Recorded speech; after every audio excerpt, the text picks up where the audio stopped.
All right, Scott, let's give some love to Colby Plus. I've got my wetsuits already packed for Peru, my Colby Plus suits and booties. Heck yes, I know. I'm psyched on the Colby Plus in Peru. I've got my three too. I got the white label one that's still in the bag that I'm bringing. I'm super psyched on it. And you know what you get with Colby Plus is you get premium quality and a really great value, which is kind of what we need in this day of uncertain pricing. So this kind of puts the hammer on any of that and solves that problem. You bring in your dry bag.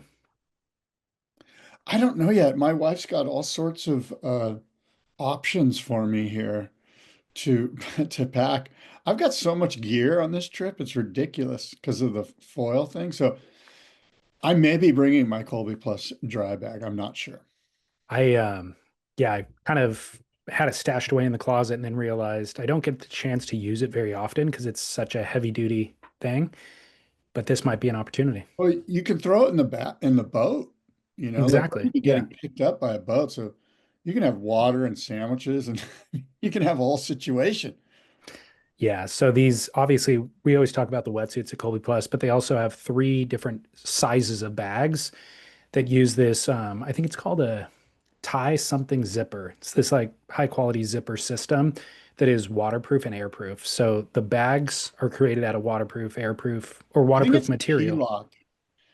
Key lock? T-lock. It's like Key German. lock. It's like German technology. It's like next level space. It's like NASA level Yeah. zipper.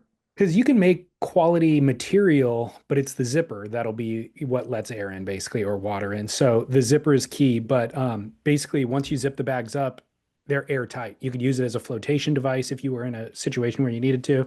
Or importantly, you could just keep everything in there dry, your phone, camera, equipment, that sort of thing. So we got those from Colby Plus as well. So check them all out, colbyplus.com, COLBY. And also real water sports. What are you laughing at? I'm laughing at your hair. It is That out of is control, next dude. level right now. I know. I should wear a Do hat like you you do. do you when you're doing your Surf Splendor podcast, do you groom up your hair, make it nice, or do you just roll up like that? It depends who I'm interviewing. Yesterday, I had to interview somebody fairly esteemed, and yes, I took a shower beforehand. But I recorded with Tom Carroll last week, and it was like, he's not going to care. I'm not going to care. Who did you record with where you had to get your hair correct? She was a Shumash tribal council leader for the Surfrider Foundation. Gnarly. Yeah, they just secured this natural ocean sanctuary basically between Morro Bay and Monterey. That's killer. Yeah, really incredible project actually. So, yeah, I felt like I should probably groom myself Well, for here's the her. deal. If you're ever in the Morro Bay, if you're ever in the waters in Morro Bay and you need a flotation device, the Colby Plus bag, let's just bring it back. There you go. There you go. We need them to make hats though for me to wear. Why Uh, are you embarrassed with your hair? now I am because you made fun of me. Yeah, okay, whatever. Or I could just get it from Real Water Sports. Real Water Sports has everything you need, Scott. Not just hard goods, Dude, wetsuits. I was on Real Water Sports last night, because I want to get a helmet, Oh yeah. You and don't already have one? yeah, I've got one, but it's old, it's beat up. Like Yeah. I want, it's got like some of this. It's just it's not super comfortable. I need a new. Like that thing's like 25 years old. I need a Wow. modern helmet, and so they've got those like Simba. Terry Sims makes that Simba Sentinel one that kind of and it looks. But here's the deal: they're nowhere to be found. Like all the surf shops are sold out. I think it's Mhm. because of Indo. I think when people go to Indo, they're like, "I need a helmet," and I think they sold out all the helmets. Well, they're in vogue. I mean, when you watch the WSL event, there's a lot of people wearing helmets now in Tahiti this year. Yeah, And I was thinking about that too. Caitlin Simmers, when she got detonated in the final, yeah. I was like, that will, the helmet has to be incredibly comfortable, well made, snug, all that sort of thing to stay in place. Because she came up from that and maybe her hair was in her face a little bit, but the helmet was still intact. And I thought that was crazy because that's the first thing that'll get blown off.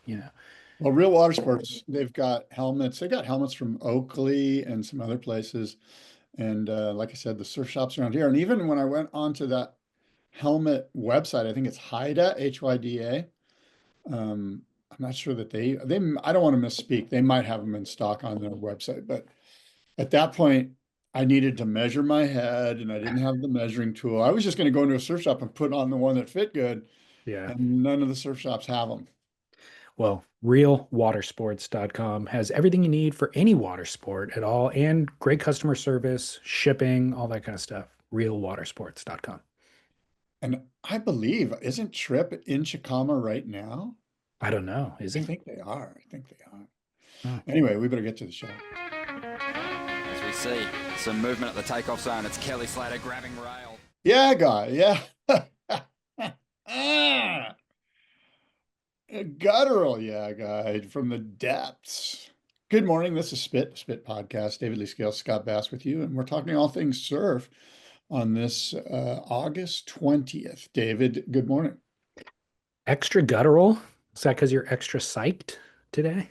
I am pretty psyched. I'm very psyched, actually. What The are you psyched swell about? forecast looks good for Chicama, for I'm Peru.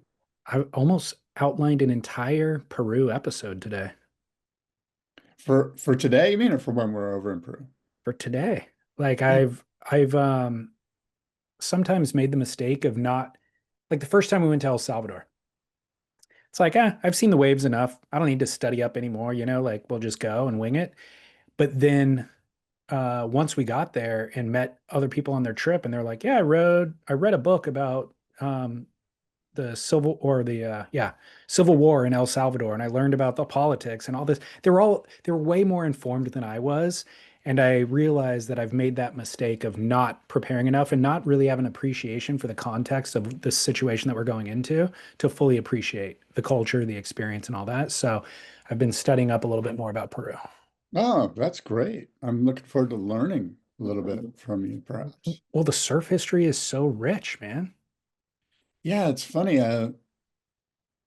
I think I have a little bit of like North American cultural blinders, you Me know? too. Like too Always. many books I've read about the Civil War and the Revolutionary War and the making of the West. And like, I don't know anything about how South America came into where it's at now culturally, like I know that I want to say that Cortez went over there and caused a lot of problems. Don't know. Uh, I can't educate you on that. I have a very cursory education provided for you today on the surf situation in Peru, but I can't go much deeper than that. You know what's great? Chat GPT, all those AI services, Gemini, all those, you can just type in the most random thing about the history of Peru and just go on a friggin' hour-long dive with Chat GPT about it. It is kind of remarkable. It's remarkable how much more uh, sophisticated it is than a Google search. Oh, Like Google search, you still have to do a lot of work. That does 10 times the amount of work. it's incredible. Yeah, And then it's like, would you like me to point you to a place where you can get a Peruvian matcha in your neighborhood? right. Yeah. Well, you know what this is kind of off uh, the subject, but I've been making coloring book pages for Austin off Chat GPT. I Really? upload a photograph of like us as a family or whatever, and Mhm. just say convert this into a coloring book page, and it does. It just gives you like a Well, black and white outlined version of it, and then you give it to him to color. that's amazing. I'll send you a photo of me surfing for him. I'll bring it to you in Peru.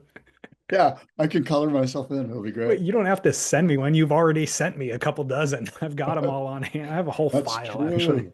That's true. The Coletta.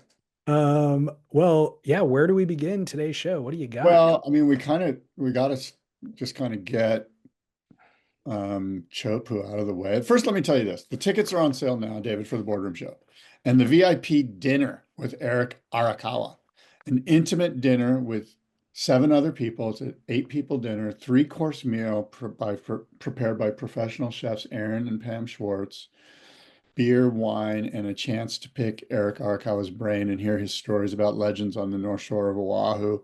Of course, Eric has been shaping for 50 years and he's built boards for basically a who's who of North Shore heroes: Ronnie Burns, Derek Ho, Michael Ho, Andy Irons, of course, and Jack Robinson, The board that Jack rode to victory at Chopu last week was an Eric Arakawa that Eric made for Jack. And with this ticket, you also get a goodie bag that gets you a weekend pass into the show, um, and of course, one of the shaped blanks from the first round of the Eric Arakawa Icons of Foam tribute to the Masters honoring Eric Arakawa. So you'll get a shaped blank. You'll leave the show with a shaped blank, as well as this opportunity. And by the way, we have this dinner at 15th Street in Del Mar in a private home overlooking the ocean. It's incredible. And so, Wow. yeah, a big shout out to my friend Randy Turner and the Del Mar Lifeguard Association, which has helped us out with this beautiful place to have it's literally right on the water. It's awesome. Sounds amazing. Have And you there's just a ever, few of those tickets left real quick. I'll just chime in. So there's just I think there's 2 or 3 of those tickets left. They sell out quick. You're going to want to get in on that right away.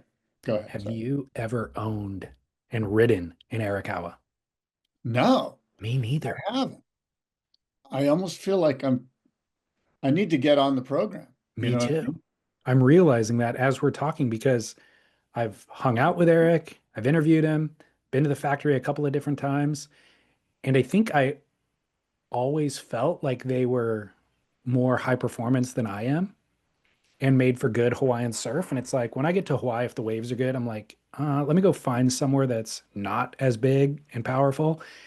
And so I just kind of steer away. But when I look at his Instagram, he's making a bunch of other styles of boards too. He's not just making Jack Robinson's boards. So I No, really, he's got a super high selling mid length that yeah, he like can't keep in stock. They sell so many of them. And I should know the name of it off the top of my head. I can't remember it, but he's got fishes and stuff that you and I could ride. I know I've been remiss. He's next on my list. Well, he'll be there, and we got quite a crew of shapers that are showing up just off the top of my head. I know John Paizel's going to be there. Of course, Maurice Cole, Tomo will be there. Many, many others. So Richie Collins, Dan Mann, Todd Proctor, Rodolfo Klima, Barry Vandermeulen, Alan White, Adam Ward, and those are the shapers and the shape offs. So all those guys will be there.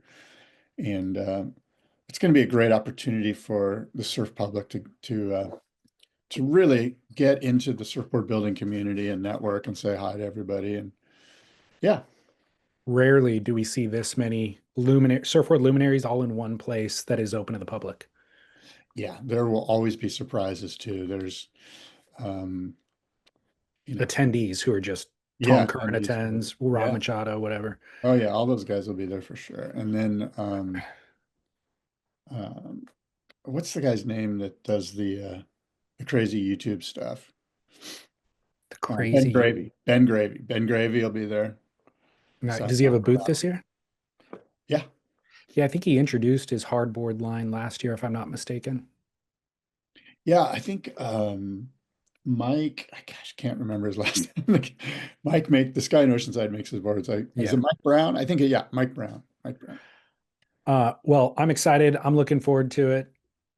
Every time you talk about it, I'm like, yeah, I'm super psyched actually. Oh man, we're gonna have some great live music too, man. The bands that I got lined up are killer. Sweet. I'm psyched. Cannot wait. Jack Robinson. Oh my, the Chopu event, David. Jack Robinson was a man possessed, right? His steely determination was the difference maker. There are a lot of great surfers, David. You and I amongst them. There's not too many great athletes. The mental edge that he carried with him into that event, David. This is why surf competitions and waves of consequence are engaging. We see great clips of hot surfers all the time, ripping and shredding, and they're wonderful, and I love them, you love them, but competition and waves of consequence. This is where really a difference is made. When you think about surfboard design, you could argue, and it has been argued, that competition accelerated. You can start surfboard design. You can start with Mark Richards and the twin fin. Yeah, there was twin fins before MR. Guess who friggin' slammed them onto the map where everybody in 1979 was ordering a twin fin? Mark Richards. Then there was the thruster in 81 with Simon Anderson. Still the board today for waves of consequence, the fin design. And there was the quad fin, David. Guess who is on my list as the guy that in competition highlighted the quad fin? In competition? I have no idea. Glenn Winton. Oh, Glenn Winton riding a quad fin. Of course, this is back in the day when all these guys were competitors and shapers. They made their own boards. But the next guy, the twinser, Martin Potter, Glenn Minami, legendary Hawaiian shaper Glenn Minami, um, got Martin onto the twinser. So I think it's a fair and valid point that competition has driven surfboard design. And yeah, that's counterpoint. this is where Counterpoint. this is where you take this idea and you run with, or maybe you talk about Jack Robinson and as a man possessed. He was incredible, I and it do was want to all talk about the about. mental edge. He was just not going to be denied. So, what do you want me to do first? Counterpoint to your point or Jack Robinson? Maybe throw a brush through your hair, I was thinking. If it's going to distract you, I will. I'm just jealous. Look how Uh, flat mine is. Yours is all full of joy. that's if you're going to wear a hat all the time, it's going to damage the hair, probably the health of it. Gotta let that breathe, man. What color is this hair? It's like, The same color as your sweater, oh cashmere gray. my God. So let's start with Jack Robinson. I'll come back to the board design stuff.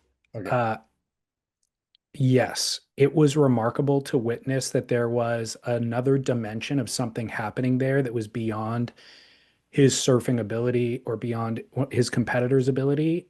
And it's something that I think people have talked about Kelly Slater having in the past, where he's willing waves to him. And we hear Kelly will make that happen when he needs to, but we've heard Tom Curran just possesses it naturally, right? And Tom Curran just goes out and the ocean bends to his will and he just blows everybody away. Jack Robinson carried that through this event, and it became more evident through each progressive round. And it was something to behold. It was just like unbelievable. Like there's, uh, I don't I don't know that you can say like if somebody goes and learns meditation or whatever, they can try to kind of learn it in some degree, but Jack just possesses it. Like Jack just had his eyes set on a different prize that was well beyond whatever was happening in Tahiti that day. And this was just, he was just going to bash through this door basically to get to where he's going. And it was really, really incredible to watch. He surfed insanely throughout the event. Yeah, he did. It was incredible to watch. And yeah, it's almost like he mind melded through the door, Yes. not necessarily busted it down, but he was like moving it as if he was in the Matrix or something, and poor Chris Cote, who had the job of interviewing these guys in between heats. Jack would sit down with Chris Cote for the post-heat interview, and Chris was doing his best to get something out of Jack, but Jack was just like, mum's the word, I've got a job to do. And Yeah. Chris did everything he could do to get something, but eventually Chris is like, okay, look, this guy's focused. There's not really Well, words that are coming out of him. so I think this other plane that we're talking about that Jack was on, Griffin Colapinto, I thought surfed flawlessly throughout the event. Italo looked unstoppable throughout a lot of the event. Now they're subject to whether or not the best waves in a heat come to them. So whatever plane Jack was on was willing waves to him that were the best waves of the event. So whoever got those waves was surfing them really incredibly well. Like honestly, one of the best days of surfing that we'd witnessed in a long time where everybody really lived up to their potential and lots of 8 point rides, from guys, that you wouldn't necessarily expect out there. Mignot, stuff like that. Um, but then he was on the best waves in every heat, surfing them that extra point or two. So that I think was the difference, where he was just locked into the zone with Tahiti. And it could, not to make it too spiritual, although I think there was something going on. He has also spent more time out in Tahiti than anywhere else or than anybody else there. Like he's been going there since he was a Grom and spending a lot of time. And when you hear everybody talk about the mana in Tahiti and the spirituality, they do talk about that. They're like, it's just different. It's evident. You can't deny it when you're there. And so I think that Jack does have some sort of a connection to the place. Yeah, I would totally agree with that. And congrats to Jack and to Molly Picklum. It was just incredible competition. And you mentioned Caitlin Simmers at the Open, and she put on quite a performance. But man, did she take her lumps out there? She is a workhorse. I mean, she took, tip of the cap to Caitlin Simmers for just getting pounded a couple of times and just still going back for more. And she's fearless. So much so that she had to take a break in the channel during her final. Yeah, She was over there sitting with her coach or whoever it was and just like 5 minute breather in the middle of a final that she's losing. But then, to your point, paddled back out and got more. yeah, she did not stop charging. It was pretty intense. But She had a helmet. yeah, exactly. But let us not uh, under appreciate Molly Picklum's performance. Molly Picklum is officially the best backside female tube rider in the world. And if you didn't believe it, in the rounds leading up to that final day, finals day solidified it. Like it was a clinic. And it wasn't just knife in, hold on, go fast. It was drop to the bottom, check stall, snap under the lip, adjusting in the barrel, speeding up, slowing down on the best waves. It was incredible.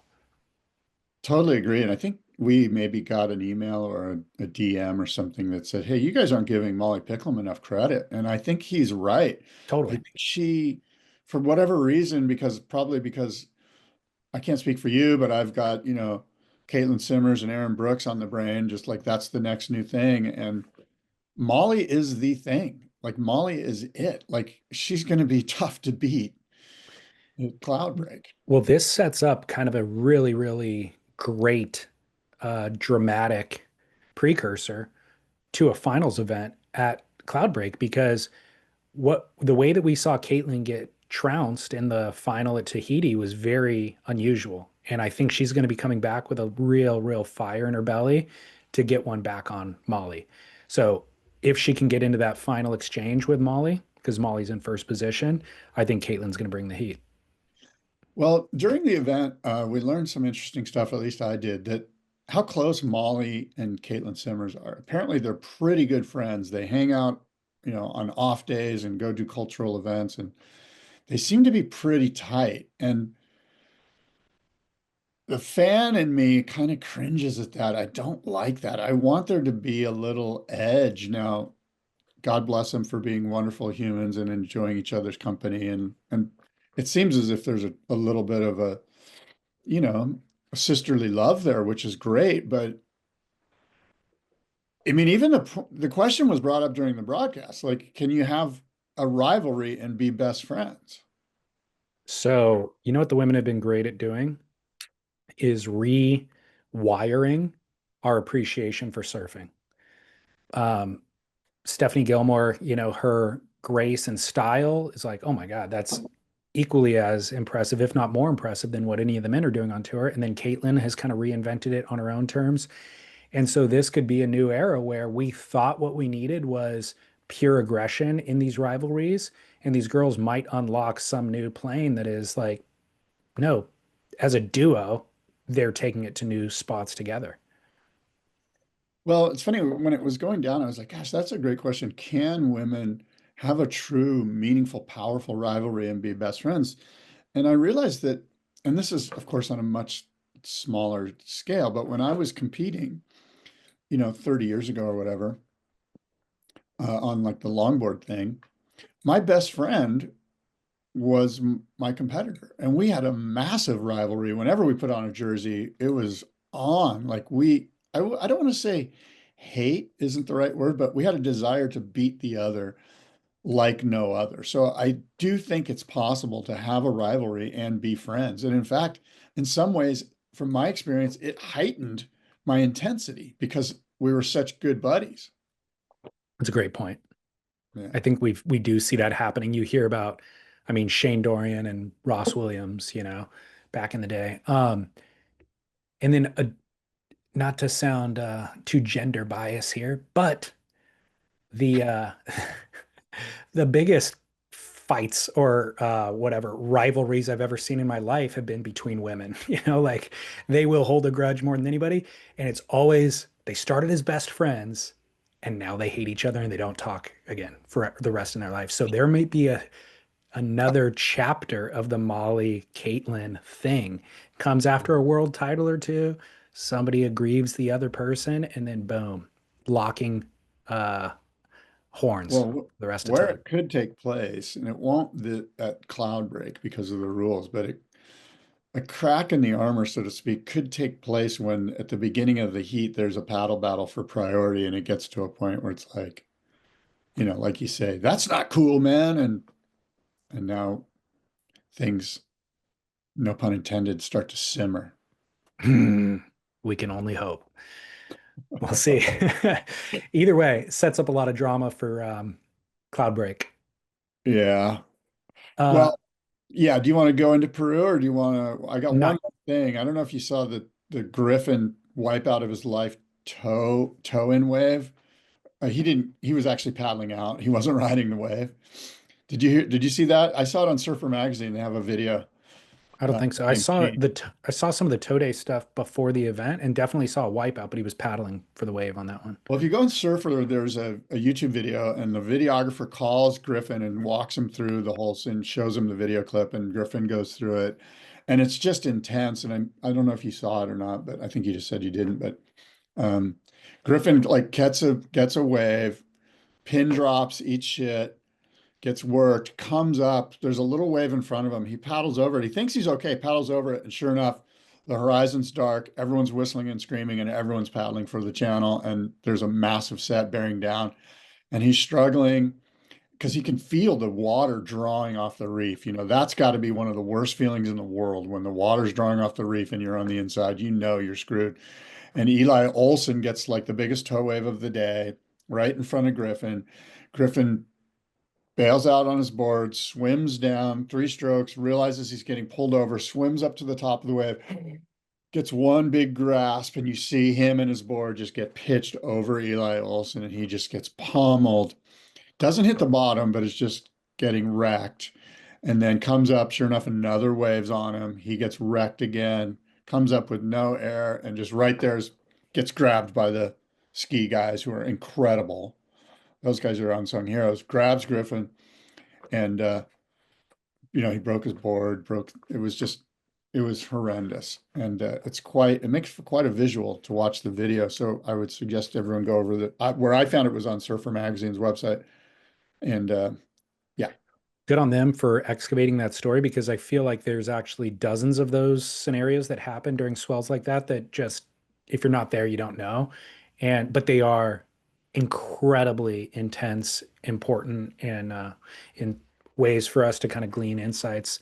So good on them. I'll definitely Yeah, watch it that. is great that they excavate them, as you said, because what we learned is, we watch these things and we're like, God, I wonder what was he thinking, And one of the things that I gleaned from this was that Griffin talked about as you're being sucked over, the difference between accepting your fate at that moment and being in denial of your fate is sometimes the difference between, handling it or not handling it, like coming up just sucking for air.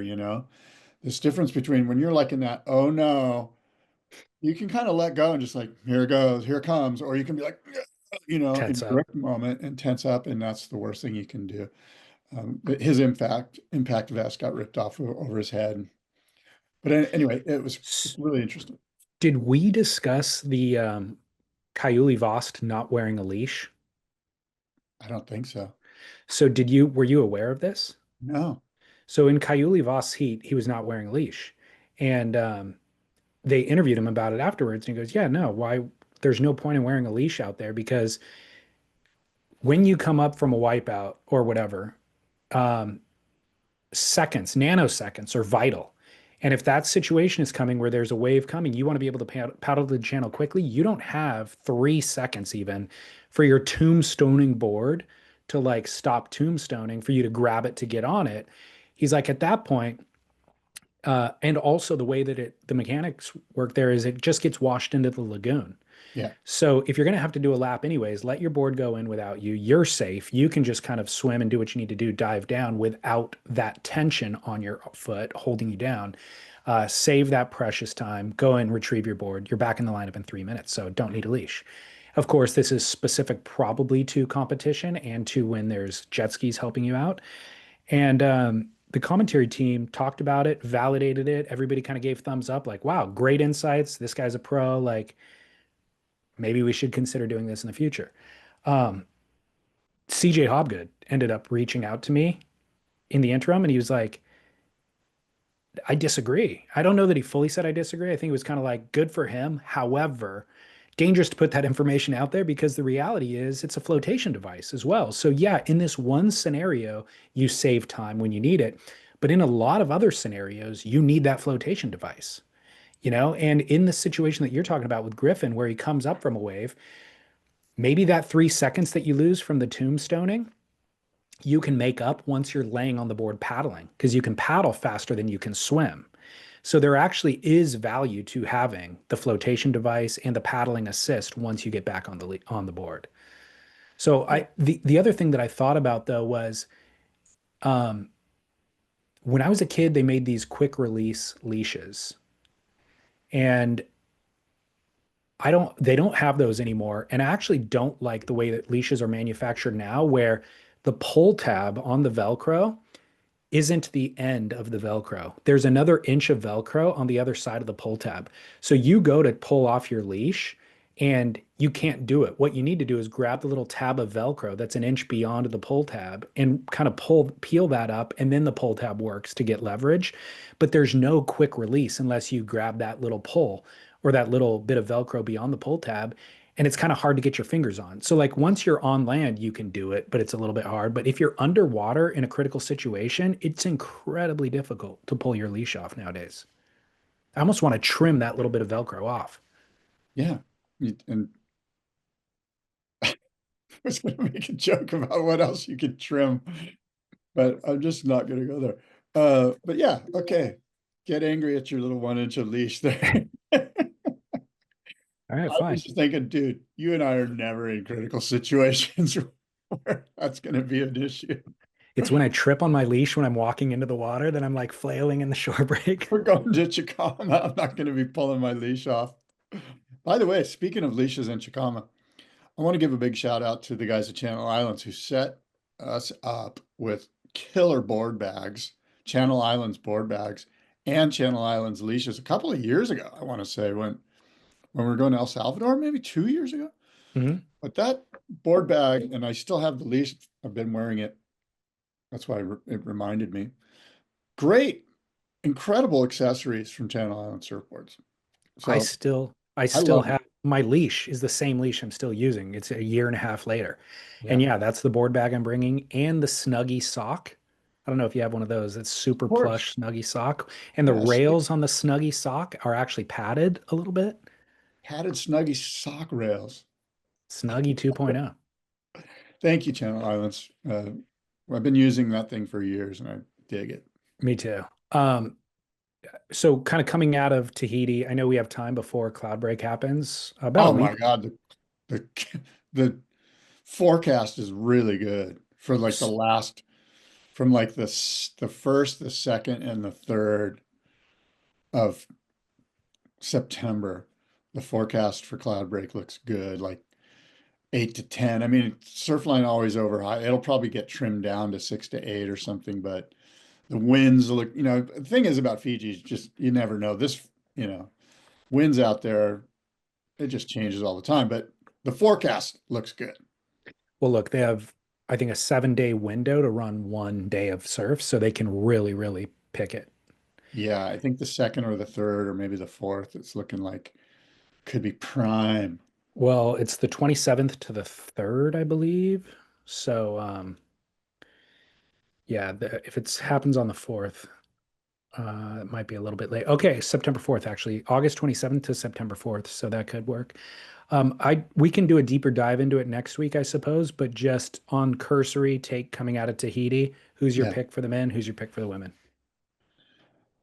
Well, Jack Robinson has to be the pick for me, Okay. especially if it's 8 to 10 feet. Okay. I'm putting all my mojo behind Jordy.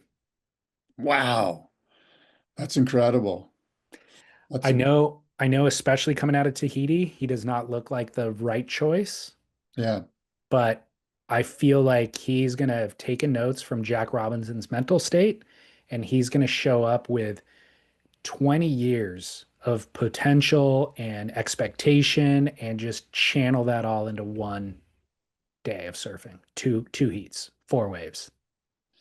Yeah, it's interesting. There's such a fine line, it feels like, with him and his mental state. I hope he goes into it like I think he's best when he's like, F you, I've been doing this for 20 years. This is, like when he doesn't put too much pressure on himself, when he's just has a little bit more of that letting go mentality where he's like,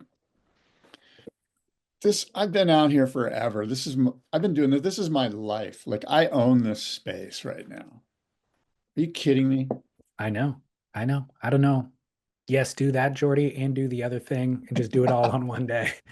Just take these fools down, man. We want to see it. Everybody wants Jordy to win, you know?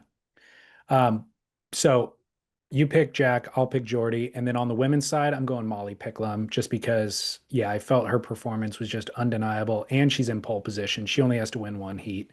So I see Caitlin Simmers making it through into that final heat, and then Molly taking her down once again. So Okay, I'm digesting my AG1, so good, big gulp there. good. So, what boards are you bringing to to Peru? I am embarrassed to tell you because I think I'm making a bad choice by bringing two twin fins. I don't think so. Okay, good. Thank you. Yeah, I think I that's I've been Dip fry. really worked up about it actually. I'm like really feeling like I'm making the wrong choice, but then I'm those are the two boards I want to ride. Okay, you'll be fine. Okay. I think, in fact, you're bringing one too many boards. I'm fine with that too. I don't mind erring on the side of caution. Yeah. So you're bringing.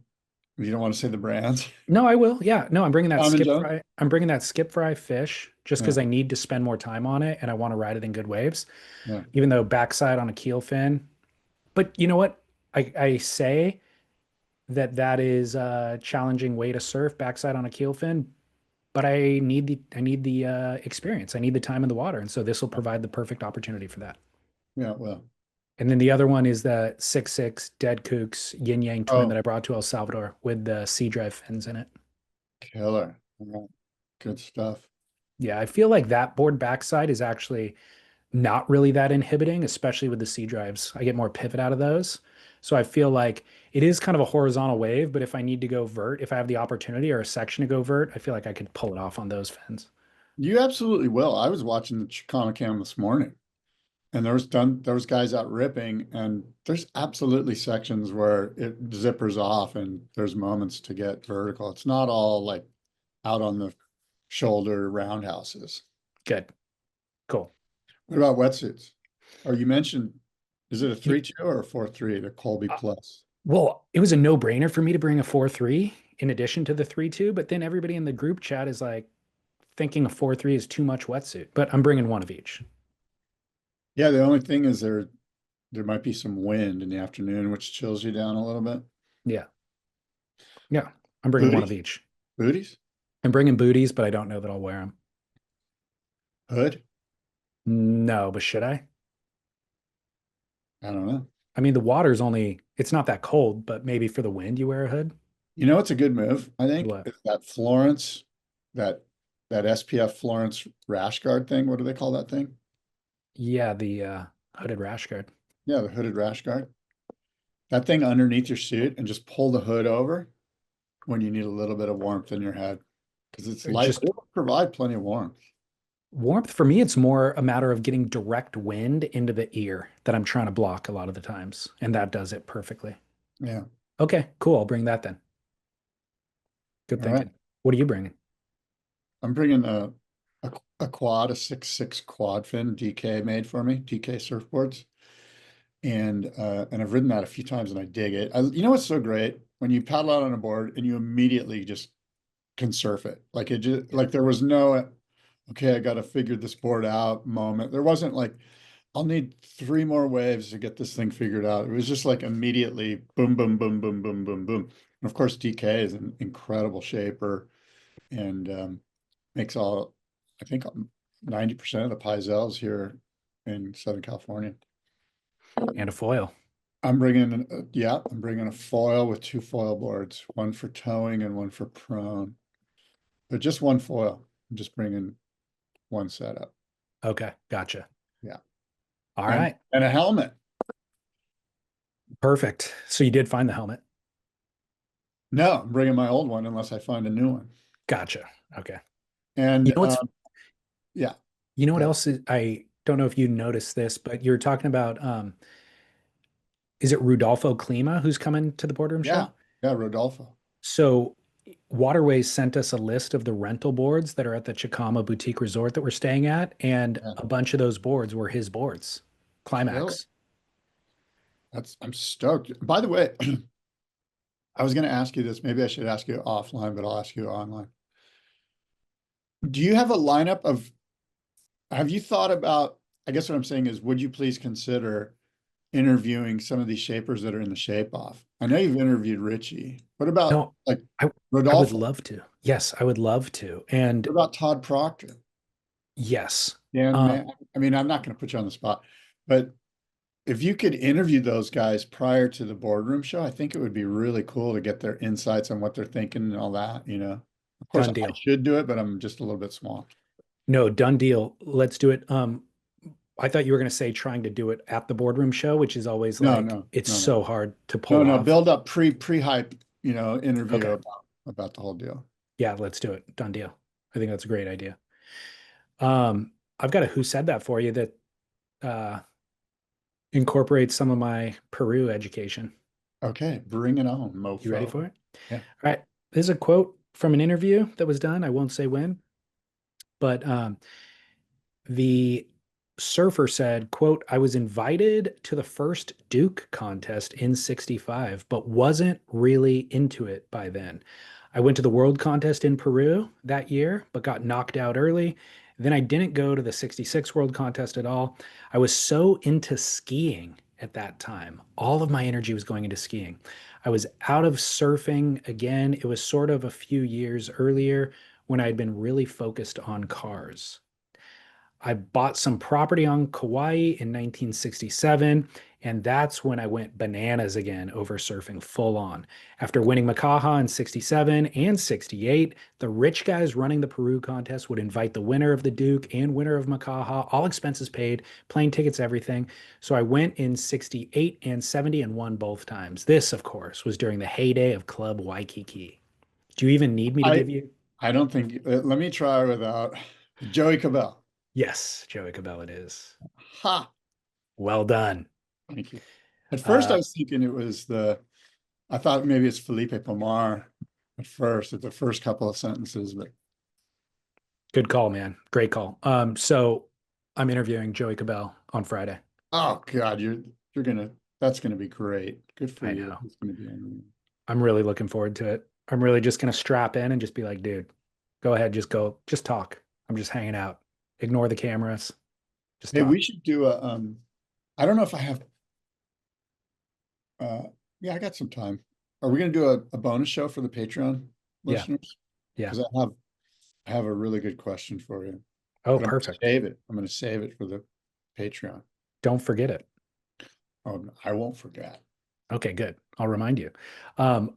So that sets up kind of some education for Peru. The surfing world championships, first time were ever held in Peru, 1965. They were held in Lima, Peru.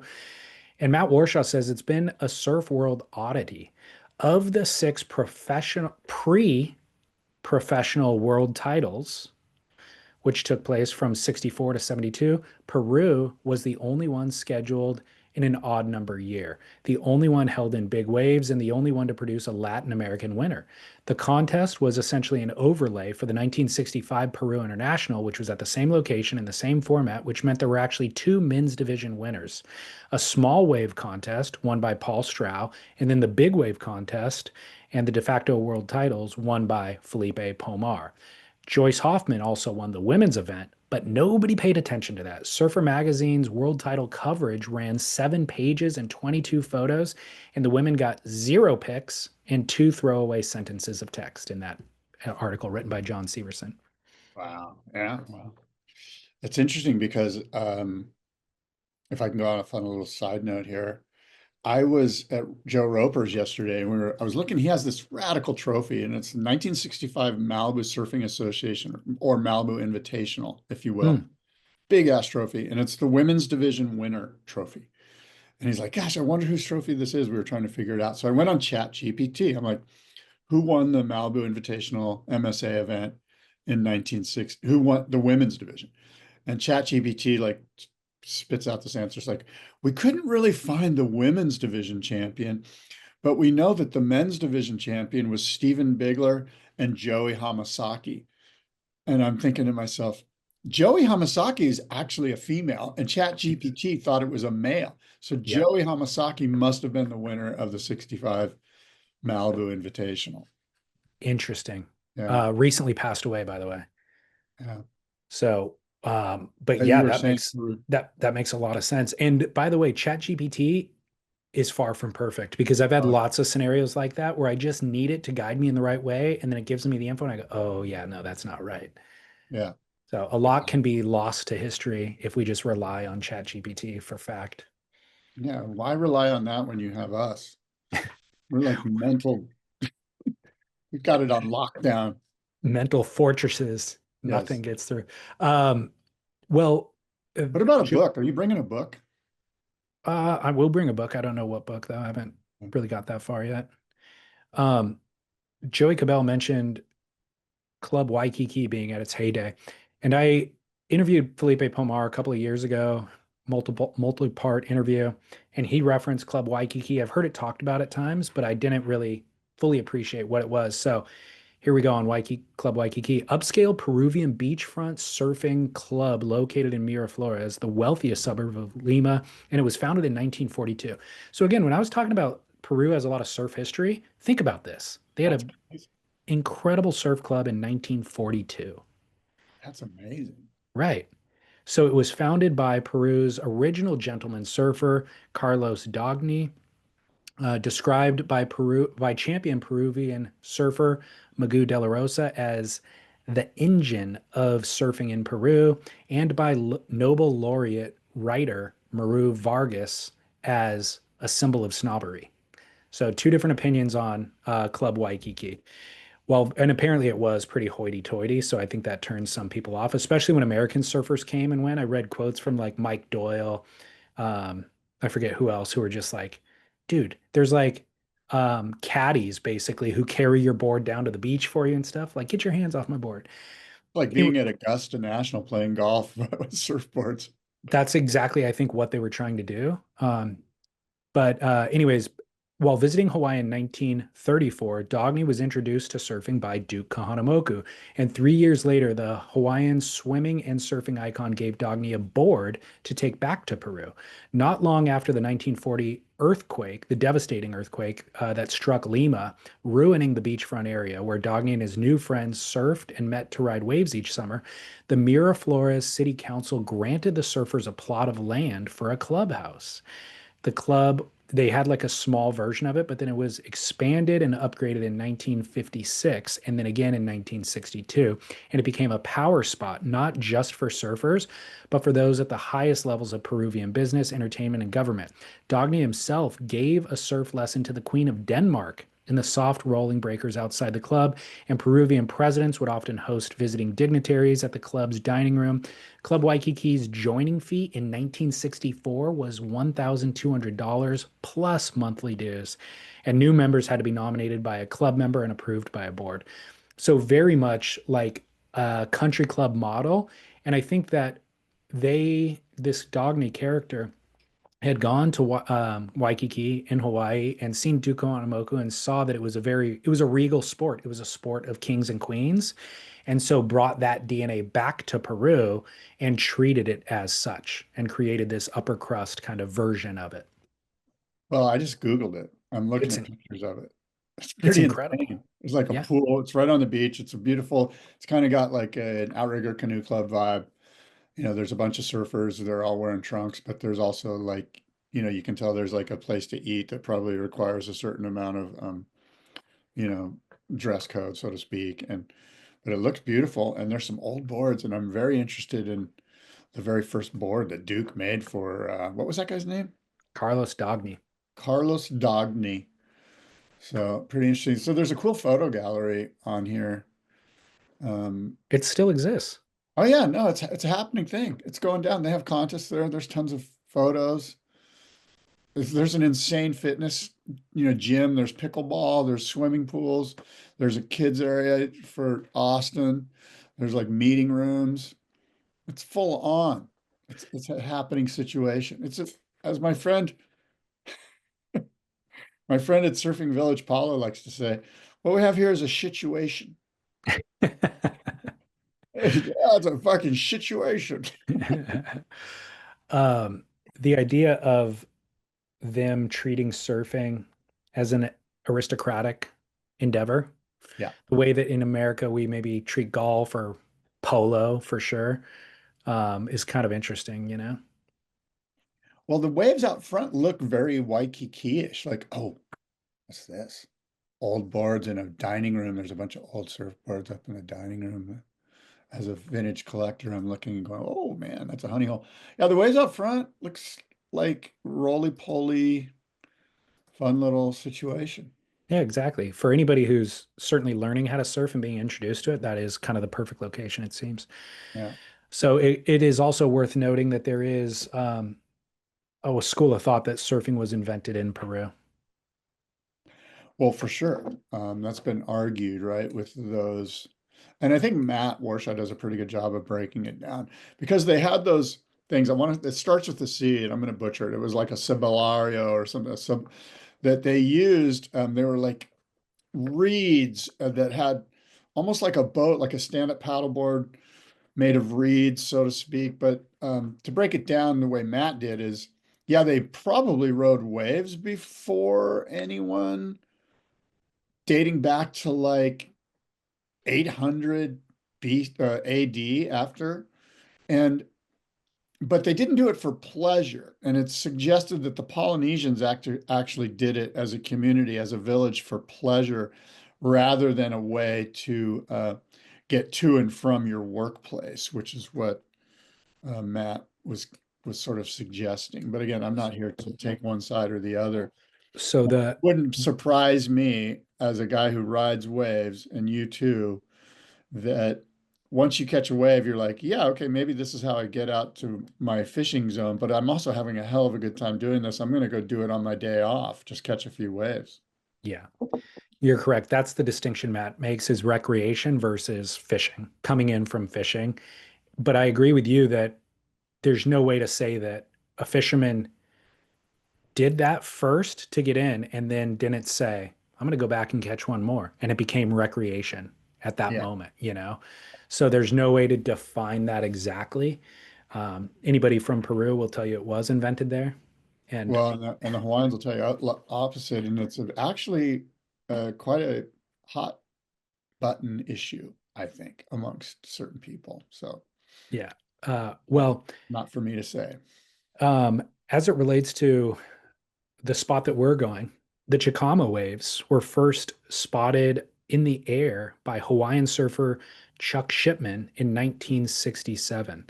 Upon arrival at Honolulu, Shipman phoned the news back to Peru. And in December of that year, a group of top Peruvian surfers set off from Lima to find the break. And Magoo De La Rosa wrote about this trip in a 2010 book called Traces of the Sea. And he said, quote, finding the exact location of the place was a lot more difficult. They traveled for long hours in a VW Beetle, entering many dry creeks, drove dirt roads full of potholes. When they were about to throw in the towel, they finally arrived at Puerto Chicama. They were looking for the impossible, a wave, or they were looking at the impossible, a wave that broke for more than 2 kilometers. It was an epiphany, and they were all jumping and screaming at the time. Chicama was listed as one of the best 10 waves in the world in a 1981 Surfing Magazine article. It's a long sand bottom point break located near the small fishing village a small fishing port in northern Peru, about 400 miles north of Lima. And it's nominated as one of the world's longest waves. Half-mile rides are common, but rides up to more than a mile are possible if you connect all the dots. It's basically a 2.5 mile point in total. It's usually divided into three separate breaks. And when the surf hits 6 feet or above, that's when it all starts to link together. The fastest and most powerful section of the wave is found near the base of the point. And a Chicama wave is a joy to ride. It often changes speed, mixes hollow sections with softer breaking ones, allowing a surfer to go through an entire repertoire of moves, including tube riding on a single wave. Surfers usually paddle out to the point, or they usually paddle out at the top of the point. Then they ride 3, 4, or 5 waves down the length of the point. Then they exit the water and then walk all the way back to the point. So there's rarely more than 20 surfers in a given location at a time due to the size of the playing field. And a majority of the waves, no matter how many people there are in the water, just go unridden because it's that vast of a playing field. Another half dozen good surf spots are also located nearby, including Pacasmayo, which is just as long as Chicama and more powerful. So we got some other options too. What about stingrays? I know nothing about them. That's what I'm wondering. If I should bring my little shark bands thing that I put on my ankle to scare away the stingrays. I mean, I don't know, but in Southern California, I don't really worry about it unless the water's warm and the water's cold down there. So I'm sure there's probably cold water stingrays, but in Southern California, that's not really my concern. Stingrays here are going off, man. It's sketchy. Yeah. Well, Look, David, I do have a must-see moment before we get on to the Patreon. yeah, I do My too. must-see moment is that clip of Griffin Colapinto that I mentioned earlier. Must-see moment presented by Trees Wax, petroleum-free surfing wax, good for sticking your feet on and great for the environment as well. And it's Griffin Colapinto talking through his worst wipeout of his lifetime. And I would suggest that you could probably search it on YouTube or just go to Surfer Magazine and it's on their homepage. Good. Yeah, I'll definitely watch that. My must-see moment is presented by also Trees Wax, but is created by Nalu Films. Have you been following their Instagram account? Yeah, they got a bunch of old school stuff. It's really fascinating. I really dig it. Multiple times a week, I watch something on there that, again, it's bite-sized, like 60 seconds, and I'm like, wow, what a throwback. So good to see. Um, so much of that is because surfing from 20 years ago is better, or it's as good as what you see Get now. off of my lawn. Well, look, did you see the Bonga Perkins clip a day or two ago? No. Okay, Bonga Perkins surfing pipe and backdoor on a high performance longboard. I talk crap on high performance longboarding any chance I get. But when you see him bottom turning like on a dime on that thing at pipeline, snapping under the hook and getting shacked. It's like, wow, that's exactly what that board was designed for. He is surfing that exact design perfectly for those style of waves. It's incredible to watch. And again, I don't think I've ever seen anybody surf that well on a longboard in that style of waves since Bonga, you know? So when you see stuff like that, it's really remindful of we just move past certain things. And this is where I would argue against your point at the beginning of the show about competition is expedited surfboard design. What I will argue is that it pigeonholed it in certain ways. And so the thruster design was the focus of everybody's attention for way too long. And in this scenario, with this high performance longboard thing, it really didn't get excavated because nobody's really doing it anymore to that level. Things just went a different way, you know? Well, what you're suggesting is that they're mutually exclusive. I'm not saying that we didn't get pigeonholed in some of these designs because of the breakthroughs that were made, but I am saying that the breakthroughs were made because of competition. For sure, we got pigeonholed into some. I mean, I don't know if we got pigeonholed into the thruster, But people realize that the thruster isn't great in crappy 2 to 3 foot, you know, California campground waves. After 20 years of spending everybody's time and energy doing that, though. Maybe yours, not ours. We got Well, wise really quick. look, a lot of the best and most, certainly most prolific board builders for those 90s and 2000s were dedicating their time and resources to making thrusters Yeah, over but and over what's and over and interesting over about again. that is that why is that? Was it demand? Because if we look at market forces, it's supply and demand. And what comes first, supply or demand? Demand. I think usually 90% of the time it does, unless, you know, you're talking about China or something. China has this crazy geopolitical or political situation that in some ways they create so much supply that Amazon does too. the consumers in China just decide it's a good idea and then Well, look, there, yes, to your point, Amazon does this too. They create the demand, they create the supply, they have the marketing in, the marketing is a bubble over our heads that we don't even fully are aware of all the ways that it exists, and they just start penetrating us. And so then we think we need, and that's why you and I own 500 times the amount of stuff that we need, right? yeah, I'm looking around. Do you have one of these? You should get one. It's a knife, it's really good for like playing with when you're on a podcast. Exactly. It's good for hunting, which you never do, and you I'm don't not need. much of a hunter. However, if I do kill a squirrel, I will be able to dress it and Which, usually yeah, exactly. So you're never going to need that knife. Yeah, and for the record, by the way, yes, I do. My, yours has m- got way more utility than mine. I think you could probably mine's make a nose hairs with that thing. mine's a Leatherman, and it has like 20 different options, but I use none of them, to your point. So, um, so the argument is that I'm making against you is Yeah. without the competition, it could be that we'd have 20 different design genres that don't exist today if all of those time and resources were just exploring things. But it's unknown. I It can't say is. that definitively. Right. Anyways, Okay. back to Nalu Films. And then after the Bonga clip, then the next day they posted the Rip Curl Search event in Chile that Andy Irons won on Yeah. that slabbing break, Yeah. rights and lefts. And it was like Mick Fanning versus Andy in the semi. And then the second semi was CJ versus Damien. And you're just like, that wave's insane. And those guys were surfing as good as anybody surfing today. It was crazy town. And last time you talked about sort of that crew of guys and how it was a party. The tour was a party. And I'm pretty sure that those guys were raging down there. There's been some, I don't think it's like any secret that there were some raging all-nighters that took place. Andy won the event. Yeah, and was performing out of his skin, surfing out of his skin. Yeah. So go follow Nalu Films. They just drop these things that are just like not only nostalgic, but again, you can glean a lot of insights for Yeah, how we could be surfing today. absolutely. And Knowledge, check thanks it out. It's good stuff. on Instagram, Nalu Films. And then also thank you, must see moment presented by Treeswax, treeswax.com. Save 20% by using promo code SPIT on their website, and you get a money back guarantee. So what's not to love?